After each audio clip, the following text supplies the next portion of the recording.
Hello everybody.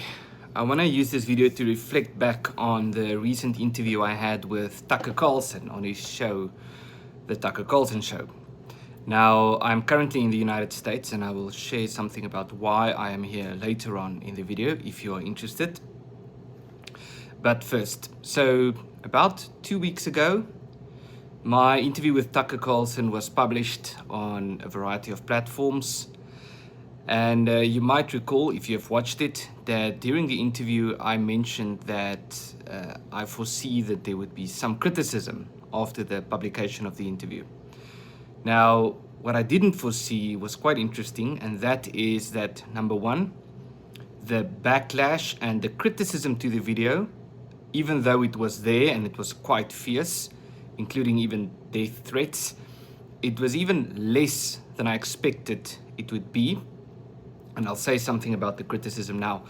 But secondly, that the positive response was just so much more than I expected it would be. Over the last 2 weeks, I was so overwhelmed with positive responses. People either commenting on the video on X or YouTube or Facebook, sending me messages on my cell phone, emails, private messages through social media apps and so forth. There were just too many to answer or to respond to. Not just from people within South Africa, but also people outside of South Africa saying that they had watched the interview and they found it very interesting and that they support what we are doing, and they also support the statement that South Africa needs some form of change that is much more far-reaching than simply having another president. And I'm very, very grateful for that. I also reached out to Tucker after the interview, who also said to me that he has gotten quite a lot of positive feedback, people commending the interview and so forth. And so thank you for that, for those of you who watched it, who shared it, who responded to it, replied, commented, and so forth. As far as the criticisms are concerned, let me firstly say that there were some really, really far out remarks. I have received not just one death threat after the interview, but I should say I don't take death threats on social media that seriously. When someone sends you a tweet saying they're going to murder you when they see you, it's not quite the same as someone walking up to you in the street or calling you on your cell phone or something like that. And so there were a few people on X talking about necklacing me, saying that I should be necklaced, which of course is a very, very grotesque thing, not just to do, but also to say. But I think that is just evidence of something we discussed in the interview, which is the extent to which populism is a slippery slope. Populism begins, in our context at least, with accusing people of racism, because to be a racist is a horrible thing. And so whenever someone says something you disagree with, you call them a racist. And it stifles debate. But after a while, the term racism or the accusation loses its value. It doesn't work anymore, so you have to come up with something worse. And then people start calling you things like supremacist, authoritarian, Nazi, all of these things. Eventually that loses its worth, and now we've gotten to the point where people get accused of treason, where some opposition parties even go as far as filing criminal complaints of treason against people for speaking out against what is happening in the country. I say opposition parties, but I mean parties that are not the ruling party, because they are to the left of the ruling party in South Africa and even more radical. And you get to the point where people are threatened with death and murder, which is very unfortunate. But that is unfortunately what we have to deal with. What was a bit more than that in terms of the responses were people accusing me of lying or spreading misinformation. That seems to be the new buzzword, is misinformation. And now what's really fascinating about the accusations of lying and spreading misinformation was that people were not able to actually point to particular lies. Now, one of the more controversial parts of the interview turned out to be the part where we spoke about Azania critical theory. Now, some people were quite angry about me talking about Azania critical theory, saying that it's taught at universities. I did say that it's not widely believed or a widely held philosophy, but it certainly is held by certain lecturers who teach this at universities, which is true. Papers have been written about this. They've written their own papers and published their own papers talking about this, about how Ubuntu is the essence of being a human and how white people are incapable of having Ubuntu, which means that white people are by implication not people, which means that by implication that if you commit a crime against a white person, such as the crime of murder, then your victim is not a human being, which means that either it's not a crime or it's not the crime of murder. It's some other crime, like killing an animal.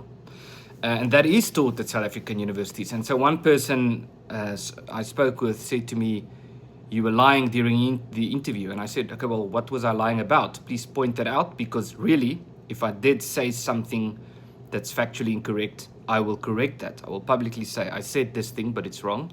Here's the correct version." And let me just say about that remember, an interview like this was a 2-hour interview. You don't have the questions in advance. You only have a broad idea of what will be discussed. And then you go in and you get asked certain questions and you have to respond. So it's possible for someone to say something during an interview like that is factually incorrect. And it happens all the time.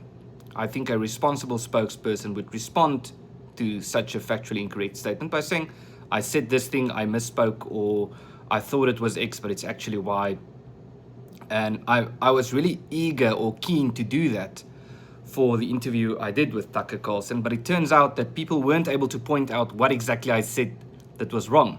So when someone said to me I lied about, I'm referencing one particular person, but a lot of people had that sentiment online, that I lied about Azania critical theory, I asked, "Okay, what was the lie? Please point it out so that I can correct it." And the response was, "You lied about the theory."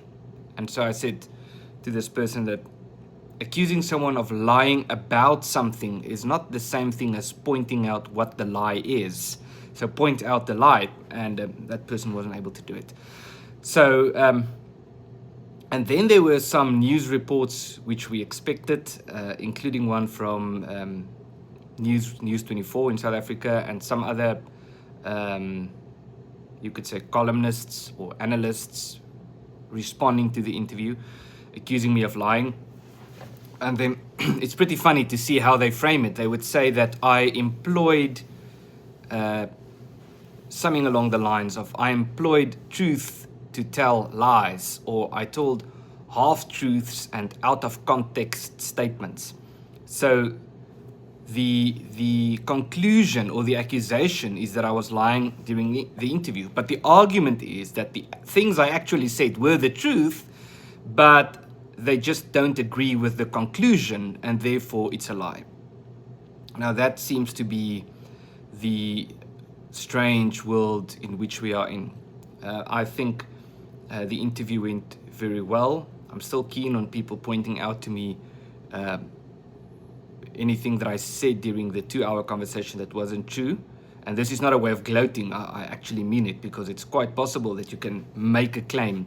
You think you remember a certain statistic is 85% when it's actually 60% or something like that. But I'm not aware of any such mistakes. But let me say I'm grateful for the support. And so I am currently in America, because after the interview was published, I launched the Pioneer Initiative. I'll put the link to the website in the description. It's an initiative that says that South Africa needs more change, as I mentioned, than simply having another president or another party. South Africa needs some form of a dispensational change.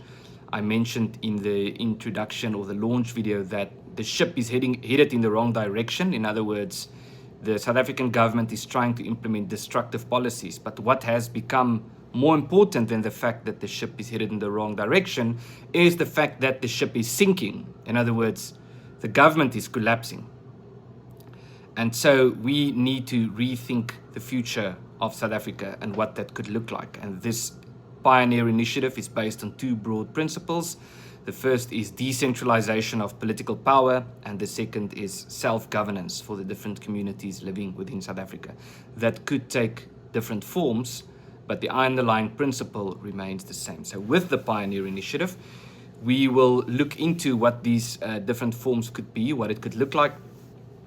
We will do research, publish research on that while we continue to push for such solutions based on decentralization of political power and self-governance. And so if you haven't signed up as a supporter yet, I really want to encourage you to do that. We are very grateful for the support that we have received.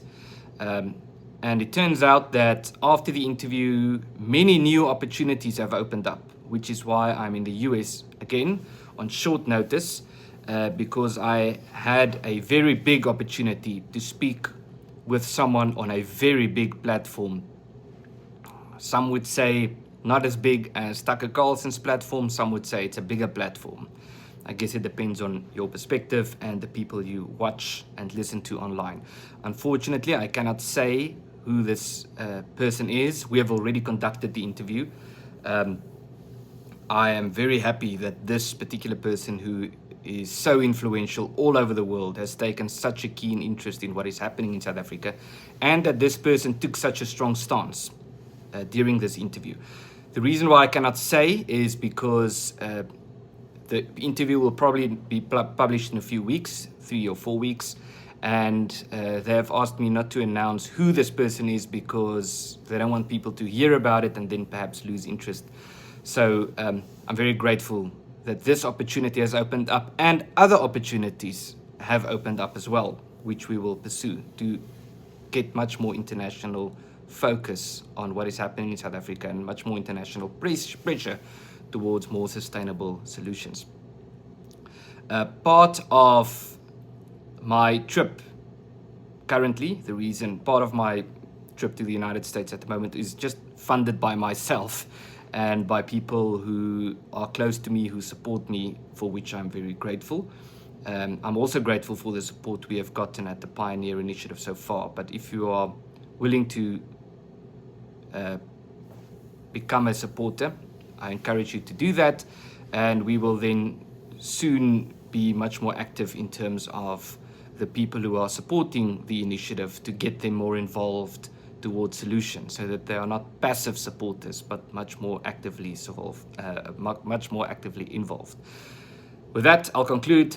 Thank you very much, and we will certainly stay in touch, and I'm looking forward to making some announcements in this regard in the weeks to follow.